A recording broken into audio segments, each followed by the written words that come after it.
Welcome to the Blue Line. It's Monday. It's May 26th, and I've got some NHL betting information coming your way. That's what we do. We got two games to talk about, Carolina in Florida and Dallas in Edmonton. No Matthew Barnaby today, and let me get this out there. This is a public service announcement. I am assuming, Dan, come on. Dan. Oh, there's Andy. It's too early to have my camera on, Andy. I mean, Prez. What do we need? Okay. So Andy is here as well. Okay, well, so Matthew goes to these charity events Thursday, Friday, Saturday night with all his other athletes, NHL players. We have not seen or spoke to him since. He lost his phone. We know that. What do you think the over and under is on alcohol by the ounce for one person at that tournament? Can I read the message that he sent us in Slack? Sorry guys, just got phone back. Kami stole it last night. Thought I lost it. We've lost Matthew Barnaby, Prez. We've just lost Matthew. Yeah, if anybody knows where Matthew Barnaby is, this is a personal services. Please just let us know in the comment section that he is safe. Right? That's all. We just wanted. Yeah. Is he all right? If he never makes it back on the show, that's okay. We just need to know he's safe. That's all. Anyway. God love him. Andy, you're coming back in a second to do some prop bets. Let me take apart the next two games. Love all of you guys. Thanks for watching this show. Hit that like button. Make sure to comment in the comment section. And no worries. Only one game today. And come on, I'm the best NHL sports bettor alive. You get to hear my thoughts on both games. Florida minus 190 against Carolina. And man, I don't know what to do here, guys. Full disclosure, I'm 0-3. 0-3 on this series.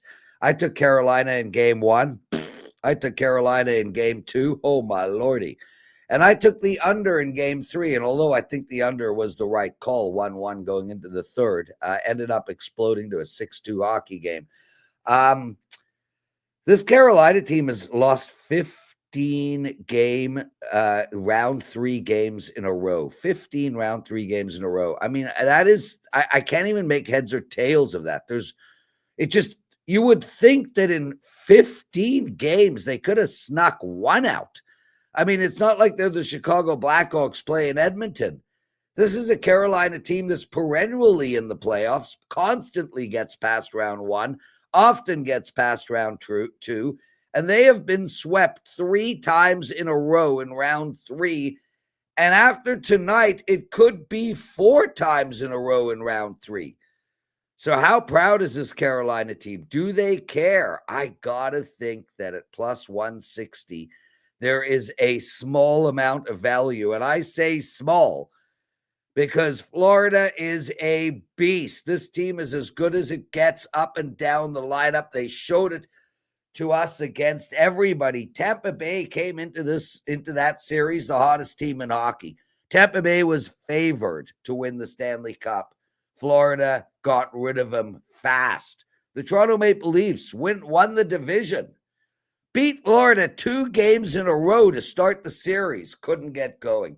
Scored 2 goals in their last 4 hockey games. One thing we know for sure, it is super hard to score on the Florida Panthers. You go back and look at what the prolific goal-scoring Tampa Bay Lightning team did to Florida. Nothing. They put up 5 in one game, and the rest was 0s and 1s and a 2.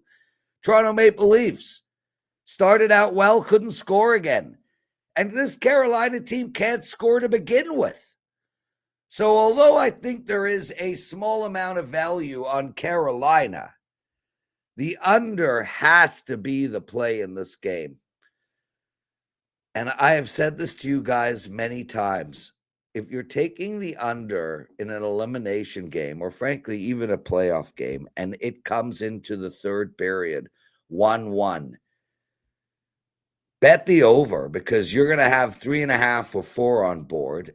And that is a juicy middle. And with that empty netter opportunity for you, that's what is keeping me from betting large on the under in this game, guys, is I think this game is going to go under. I thought last game went under.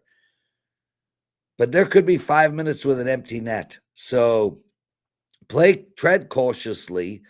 I like Carolina a small amount. I like the under more, but I don't love either a ton. Andy, do you have a prop bet for us on this game? We got a couple prop bets. It's honestly not a great couple of games for props. There's only a couple I like. If you're betting these, they're pretty small. These are not client plays. You could take a look at Brent Burns under 1.5 shots on goal. 1.5 shots on goals to take unders are terrifying because you get 2 shots and you're cooked. But he's only had 1-2-1 against Florida in this series, and he's gone under in 4 out of the last 5 games. Lawrence, the way I bet props is I want these repeatable props. I don't want to go 1-1. I don't want to go 1-0. I want to go 5-1. I want these things that, kind of reciprocate. So Brett Burns has been pretty consistent on this one, but again, it's a little shaky. And then I'd look at Bobrovsky under 24.5 saves, 17 and 23 the last 2 games, under and 4 out of the last 5. So those are a couple props. Client play lost on Mikael Granlund in the Dallas game. The play was over 1.5 shots on goal. He only had 1 and he missed 2 shots. So I'm going right back to that one. That will be a client play. So for tomorrow's game, that's going to be the best play. But Burns under shots, Bobrovsky under saves, Granlund over shots on goal. Again, not a great card. You're not going crazy on these props, but those are some props that could get my interest. There we go. Andy Lang joining us. You guys can see Andy every single day, Monday to Friday on WagerTalk Today. That's our flagship show. Andy is the host of that show. It's spectacular. It's fun. It's informative. I'll be on tomorrow, so please check that out. And also follow him on Twitter at Bump Sports. That's it, my brother. Thanks for doing this. I will now proceed to take apart the Edmonton-Dallas game. So, here's one thing that we've noticed with Edmonton, and Connor's impossible to contain.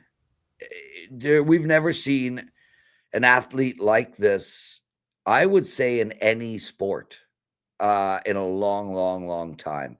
And I'm not going to sit there and say, oh, Connor is better than this guy in that sport or better than that guy in this sport. What I'm going to say is nobody stands so far above the competition than Connor does. Nobody. We sit here, and even in Michael Jordan's, heyday, they still spoke about other guys with incredible reverence. Connor is in a league of his own. Connor is one of those jump on my back and try keep up guys. We saw an outstanding performance from him last night, but this Edmonton Oilers team is playing incredible hockey. Ryan Nugent-Hopkins playing sensational hockey. Draisaitl getting it together. Stuart Skinner. Is this the story of the playoffs or what? This guy couldn't find a save. And now teams can't score on him. Absolutely sensational.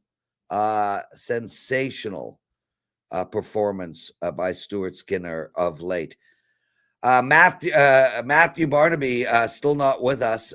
Dan, before I take apart this game in great detail, let's show that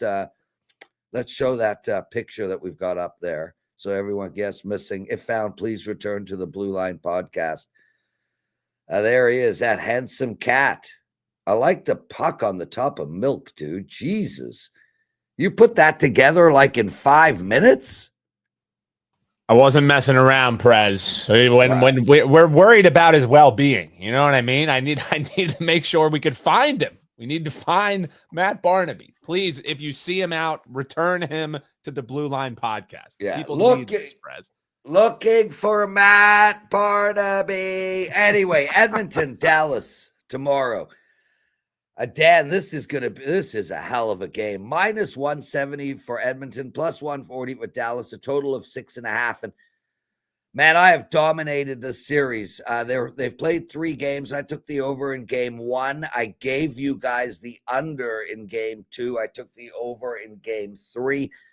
I've got it right every time, and I'll tell you right now, flat out, period, end of story. If we can find a 6, I'm going straight back to the over in this game. Edmonton won the last game 6-1. Dallas has scored 1 goal in 2 games. This Dallas team is way too good for that. They also put up 34 shots on Edmonton in the last game to Edmonton's 24. This is a Dallas team that has scored all playoffs and all season long. This is not last year or 2 years ago Dallas Stars team. This is a prolific scoring hockey team, and I think they find goals in game 4.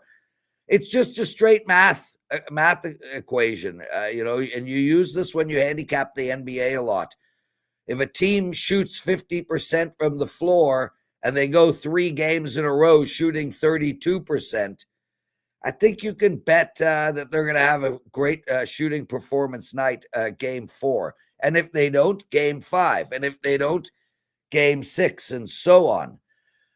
Dallas is just too good to be kept to 1 goal in 2 games. Stuart Skinner is not this lights out goaltender that his stats might suggest over the last 4 games. I love over 6. I like over 6.5.